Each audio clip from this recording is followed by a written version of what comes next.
Shalom, que a graça e a paz do Senhor Jesus, o Messias e Yeshua, esteja sobre a sua vida. Eu sou o Bispo Rinaldo Jobe, líder do Ministério Tesouros Eterno, Casa de Oração, em Primavera do Leste, e estamos vivendo a jornada de 60 dias, das ruínas ao perdão. Uma caminhada de transformação, reconstrução e retorno ao coração do Eterno. Nos episódios anteriores, reconhecemos as ruínas, recebemos o consolo de Deus, aprendemos com a disciplina, removemos os escombros e preparamos o coração para a reconciliação. Agora, seguindo avançando, compreendendo que Deus não deseja nos deixar deixarmos presos às perdas, Ele quer nos reconstruir a nossa vida, os nossos relacionamentos, a nossa família, a nossa comunhão e nos conduzir ao avanço. Hoje nós chegamos ao 26º dia do mês de Ave e o Senhor nos conduz ao ambiente onde toda transformação precisa tornar-se visível. O tema de hoje é a casa reconstruída. E baseado nos textos de Josué, capítulo 24, 15, muito conhecido, Josué 24, 15, onde ele diz: Porém, se vos parece mal servir ao Senhor, escolhe-ei hoje a quem sirvais, se aos deuses que serviram os vossos pais, que estavam da além do Eufrates, ou aos deuses dos amorreus, em cuja terra habitais. Eu e a minha casa serviremos ao Senhor. O Salmo de número 127, outro texto muito conhecido, Salmo 127, que vai dizer: Se o Senhor não edificar a casa, em vão trabalham os que edificam. Se o Senhor não guardar a cidade, em vão vigia a sentinela. Inútil vos será levantar pela manhã, repousar tarde, comer o pão que penosamente granjeaste, aos seus amados ele dá enquanto dorme. E também Colossenses capítulo 3. Colossenses capítulo 3, de 12 a 15, que diz assim: Revesti-vos, pois, como eleitos de Deus, santos e amados, de ternos afetos de misericórdia, de bondade, de humildade, de mansidão e de longanimidade. Suportai-vos uns aos outros, perdoai-vos mutuamente, caso alguém tenha motivo de queixa contra outrem, assim como o Senhor vos perdoou, assim também perdoai-vos. Acima de tudo isto, porém, esteja o amor, que é o vínculo da perfeição. Seja a paz de Cristo o árbitro em vosso coração, a qual também fostes chamados em um só corpo, e sedes agradecido. Que o Senhor possa nos conceder a sua graça e a sua graça possa nos levar à compreensão daquilo que nós estamos buscando reconstruir nas nossas vidas. Depois de aprendermos sobre generosidade, o Espírito Santo nos convida a olhar para um lugar mais próximo de nós, nossa casa, nossa família, nosso lar. Porque é possível construir uma imagem pública de sucesso, enquanto dentro de casa existem distâncias que nunca foram vencidas. É possível sermos pacientes com desconhecidos e impacientes com aqueles que convivem conosco todos os dias. Podemos oferecer atenção ao público e não escutar quem divide a mesa conosco. Podemos defender valores no púlpito e ignorá-los dentro da própria família. É exatamente por isso que Deus nos chama a examinar hoje os nossos lares, a nossa família, a nossa casa. É exatamente por isso que Deus nos chama para uma introspecção na nossa casa, na nossa família. A reconstrução verdadeira não começa diante das multidões. A reconstrução verdadeira, ela começa dentro de casa. Muitas pessoas imaginam que uma família restaurada seja aquela que nunca exista conflito. Não é verdade. A Bíblia apresenta outra realidade. Uma casa reconstruída não é aquela onde jamais acontecem discordâncias. É aquela onde os conflitos podem ser tratados sem destruição, onde existe respeito, onde existe o perdão que não encobre injustiças, onde cada pessoa aprende a assumir a sua própria responsabilidade, onde a verdade encontra espaço para ser dita, onde a graça acompanha a correção e onde todos caminham juntos na direção do Senhor. Este dia também possui uma ligação muito significativa com o momento em que estamos vivendo. Estamos logo após o Shabat Maraverrim, o Shabat em que foi anunciado o novo mês que irá se iniciar. Dentro de poucos dias nós estaremos no mês de Elu, o mês tradicionalmente associado ao exame do coração, ao arrependimento e apresenta a preparação para os dias solenes em que encontraremos o Rei. Mas Deus faz uma pergunta antes disso. Que ambiente vocês estão preparando para entrar em Elu? Não basta organizar uma programação espiritual. É preciso organizar os relacionamentos. Não adianta preparar apenas reuniões. Precisamos preparar nossa casa. Também é interessante observar que em alguns ciclos tradicionais de leitura inicia-se nesse período a Paraxá Shoftim, ou a Paraxá dos Juízes. A primeira orientação desta porção é estabelecer juízes e oficiais para administrar a justiça. Aplicando esse princípio ao ambiente familiar, aprendemos que toda casa precisa de critérios justos. As regras não podem mudar conforme o humor. A autoridade não pode favorecer alguns e lhe silenciar a outros. Uma família saudável também é construída sobre justiça, equilíbrio e responsabilidade. A primeira grande referência bíblica apresentada do estudo de hoje é Josué, capítulo 24. Depois de conduzir Israel durante tantos anos, Josué reúne o povo e faz uma pergunta decisiva: escolhei hoje a quem sirvais. Em seguida, ele vai fazer uma declaração. E ele declara dizendo: eu e a minha casa serviremos ao Senhor. Quantas vezes essa frase aparece escrita em quadros dentro das nossas casas? Mas ela é muito mais do que uma decoração. Ela é um compromisso de aliança. Observe um detalhe importante. Josué não está dizendo que conseguiria controlar a fé de cada pessoa de sua família. A fé nunca nasce da coerção. O que ele assume é a responsabilidade de organizar sua casa de maneira que o serviço ao Senhor fosse ensinado, vivido e honrado diariamente. Servir ao Senhor em família significa muito mais do que realizar um culto doméstico. Significa cultivar a verdade dentro deste lar. Praticar a justiça entre os membros desta família. Honrar compromissos. Cuidar dos vulneráveis. Ensinar a palavra. Pedir perdão. Repartir responsabilidades. Orar juntos e servir ao próximo.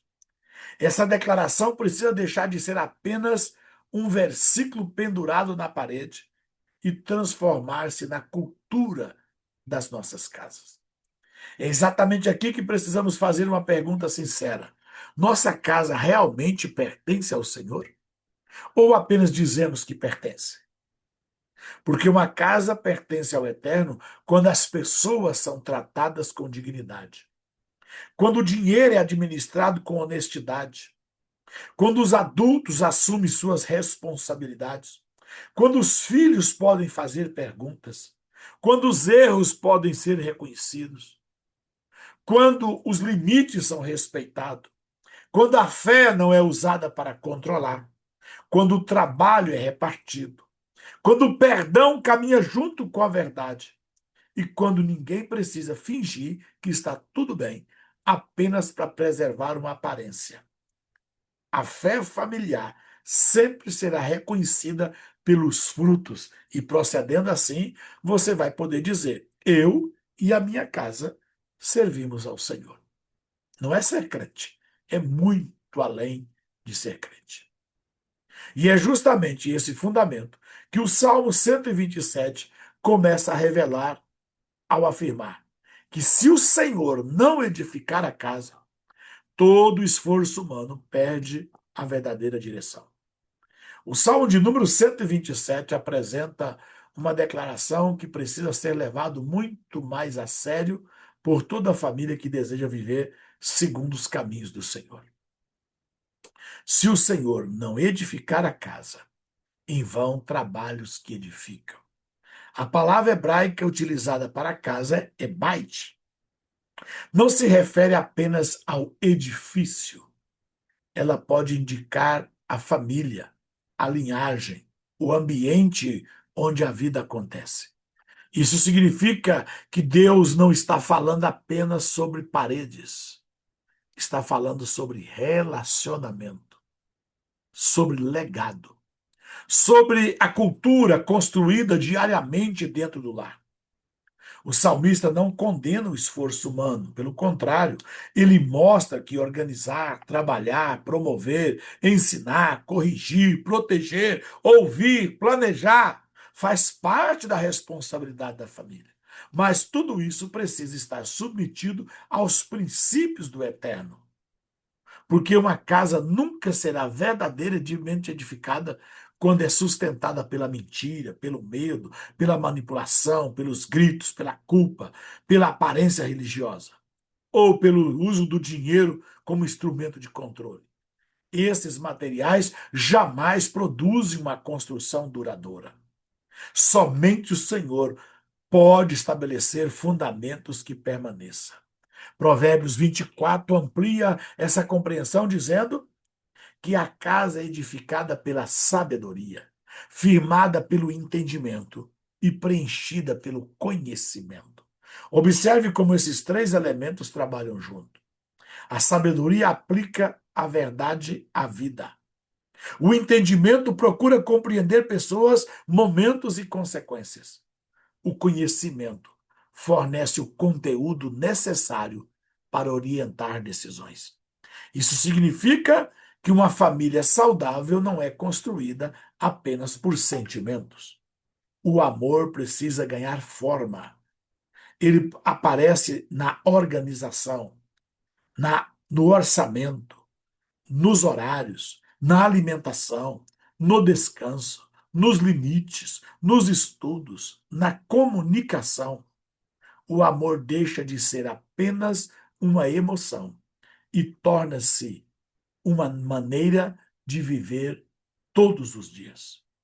Deuteronômio capítulo 6 confirma exatamente isso. O Senhor ordena que sua palavra permaneça no coração e seja ensinada aos filhos. Mas repare, quando esse ensino deveria acontecer.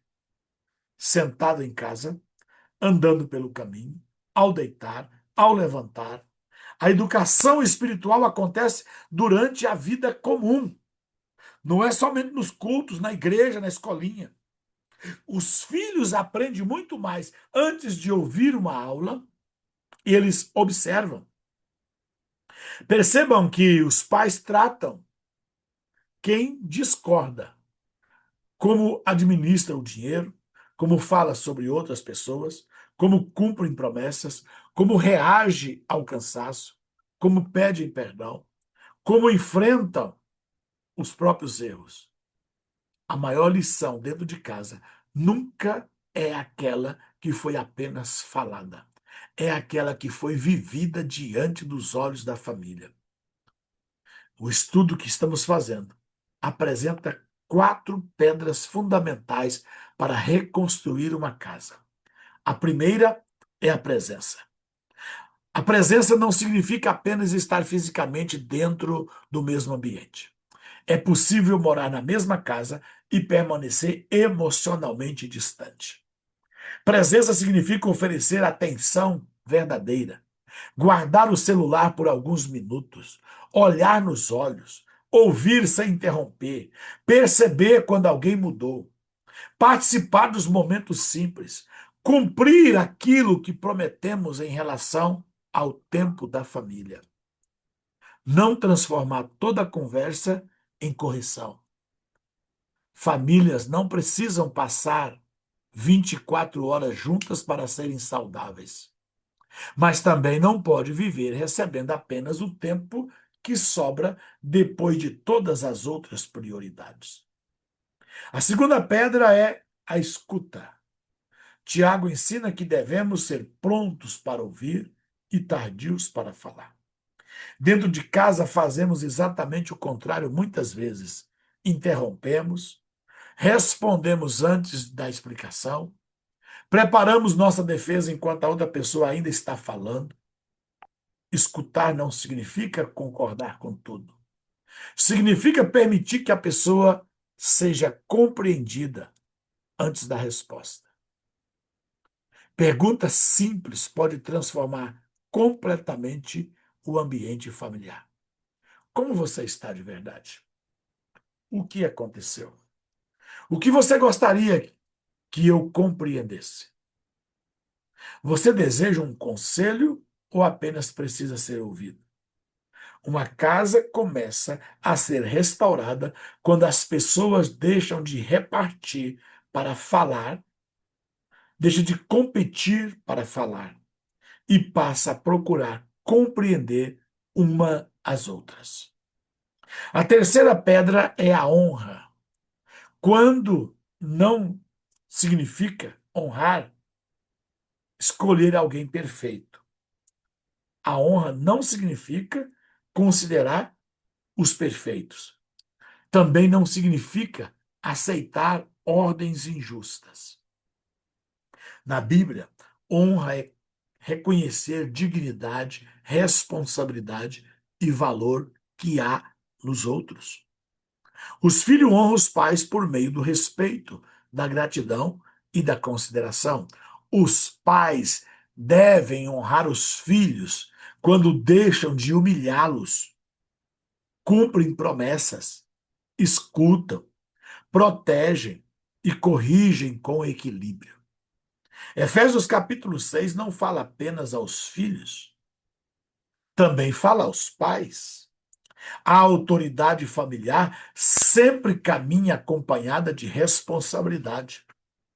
A quarta pedra é a responsabilidade compartilhada. Uma casa entra em desordem quando todo o peso permanece sobre uma única pessoa. Cada membro, conforme sua idade e capacidade, podem e devem participar. Guardar aquilo que utilizou, cuidar dos próprios materiais, ajudar na organização, cumprir horários, respeitar o espaço dos outros, colaborar com as tarefas, dividir responsabilidades, não serve apenas para diminuir trabalho, serve para formar caráter. Quem participa da construção da casa aprende que não é apenas consumidor do ambiente, também é construtor. É justamente sobre esse ambiente de paz verdadeira, construindo com presença, escuta, honra e responsabilidade, que a palavra continuará nos conduzindo na sequência da nossa jornada. A quinta pedra para construir uma casa é a verdadeira paz. Na tradição bíblica e judaica, a palavra shalom não significa apenas ausência de conflitos. Ela comunica integridade, plenitude, bem-estar, relacionamentos colocados em ordem. Por isso, uma casa pode estar completamente silenciosa e mesmo assim não possuir paz. Às vezes o silêncio existe porque todos têm medo de falar, porque aprenderam que qualquer pergunta será recebida com irritação, porque conflitos são escondidos para preservar uma aparência. Essa não é a paz que Deus deseja. Na tradição judaica existe a expressão Shalom Bait, paz no lar. Esse valor recebe grande importância, mas essa paz nunca deve ser confundida com silêncio forçado. Existe uma falsa paz. Nela ninguém pode questionar. Os problemas são escondidos. Quem fala a verdade é acusado de dividir a família. A aparência vale mais do que a realidade. E o mesmo e o mais forte sempre vence. Mas existe também a verdadeira paz. Nela a verdade pode ser dita. Existe escuta. Os erros são tratados. Os vulneráveis são protegidos. O perdão caminha junto com a verdade. E todos procuram soluções justas.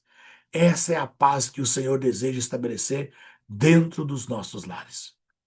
A tradição judaica também apresenta uma imagem muito bonita.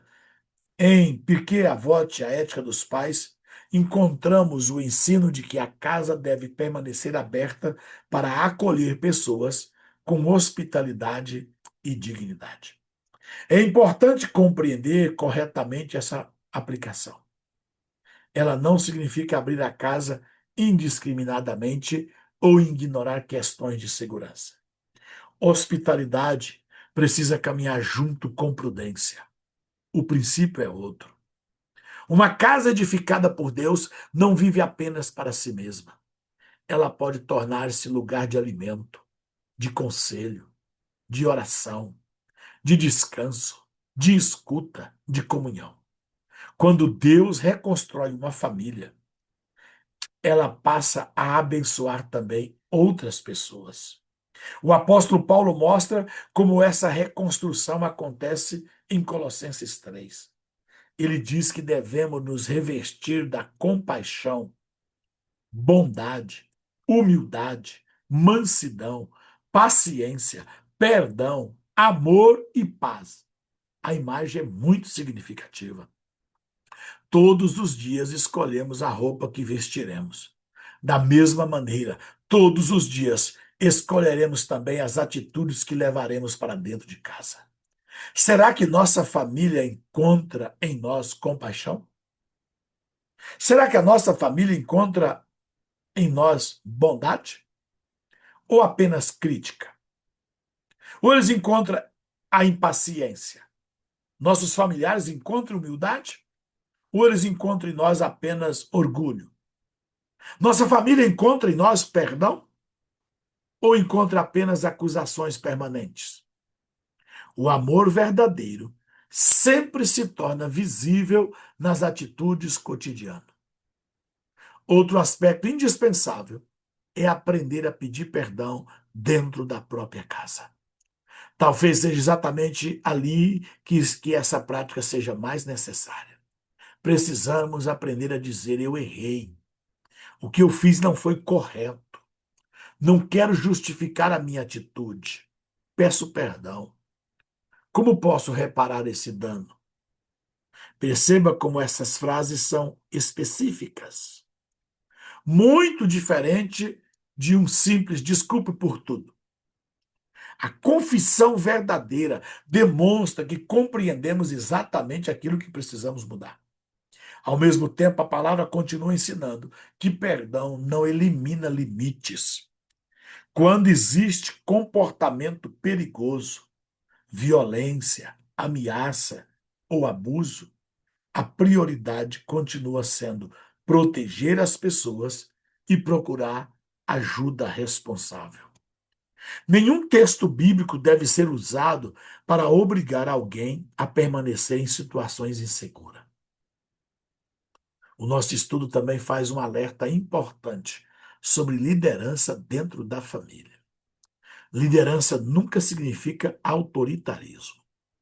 O líder espiritual da casa não recebeu autoridade para controlar pensamentos, humilhar pessoas ou impor medo. A liderança bíblica dentro do lar protege, orienta, escuta, presta contas, reconhece erros. A frase "eu sou a autoridade desta casa" jamais pode ser usada para justificar violência, manipulação ou silêncio diante da injustiça. Toda autoridade permanece debaixo da autoridade do próprio Deus. Outro tema muito prático é a administração financeira da família. Muitos conflitos domésticos são agravados porque o dinheiro nunca é tratado com clareza. Uma casa reconstruída aprende a conversar sobre prioridades, sobre as entradas, sobre as despesas, tem planejamento, tem limites, pratica a generosidade, tudo isso com transparência e responsabilidade. Da mesma forma, a mesa da família pode voltar a ser um lugar de reconstrução. Na Bíblia, a mesa representa comunhão. Ali as pessoas conversam, agradecem, compartilham, escutam. Não é necessário preparar um grande banquete. Às vezes, uma refeição simples, acompanhada de presença verdadeira, vale muito mais do que qualquer demonstração exterior. Também precisamos rejeitar a tentação da família de aparência. Privacidade é legítima, mas encobrir riscos ou injustiça para proteger uma imagem nunca é o caminho da palavra. Uma família saudável sabe quando precisa procurar ajuda segura e responsável. Talvez hoje sua casa ainda esteja distante daquilo que você sonha. Talvez existam feridas antigas, silêncios prolongados, promessas quebradas ou dificuldades que parecem grandes demais. Não tente reconstruir tudo em um único dia. Comece colocando uma pedra, uma conversa, um pedido de perdão, uma refeição compartilhada, uma presença verdadeira, uma oração em família, uma responsabilidade assumida, uma escuta mais atenta. Lembre-se da grande verdade da mensagem que você está ouvindo. Não use gritos como cimento. Não use silêncio como parede. Não use medo como fundamento. Não use aparência como pintura. Construa com verdade. Fortaleça com honra. Proteja com limites. Una com amor. Consagre tudo com oração. Porque se o Senhor edificar a casa, cada pequena pedra colocada hoje fará parte de uma reconstrução que alcançará gerações. Esse é o meu desejo. Esta é a minha oração por você que está me acompanhando esses dias nesta jornada. Se esta jornada está edificando você, compartilhe este vídeo, envie para outras pessoas e convide sua família e seus amigos para caminhar conosco. Acompanhe os episódios anteriores e permaneça conosco até o Yom Kippur. Lembre-se, a última palavra não permanece e não pertence às ruínas. A última palavra pertence ao Deus que reconstrói. E eu quero orar por você. Eterno Deus e Pai de misericórdia, colocamos diante de Ti nossa casa, nossa família e todos os relacionamentos que fazem parte da nossa vida. Pedimos que Tu reconstrua aquilo que foi quebrado. Onde houve ausência, estabelece presença. Onde faltou escuta, ensina-nos a ouvir. Onde houve palavras duras, produz arrependimento e perdão. Onde existiu desordem, estabelece responsabilidade. Dá-nos sabedoria para exercer a autoridade como serviço e nunca como domínio. Ensina-nos a tratar cada pessoa com dignidade. verdade e amor. Protege nossos lares de toda violência, manipulação, injustiça. Dá-nos coragem para buscar ajuda quando ela for necessária e humildade para reconhecer nossos próprios erros. Que nossa mesa seja lugar de comunhão, nossa rotina seja ambiente de formação espiritual e nossa casa reflita o caráter do Messias Yeshua. Declaramos com sinceridade e compromisso que desejamos servir ao Senhor em nosso lar todos os dias da nossa vida. Em nome de Jesus, o nosso Messias. Que Deus te abençoe. Espero você no próximo encontro, no mesmo horário.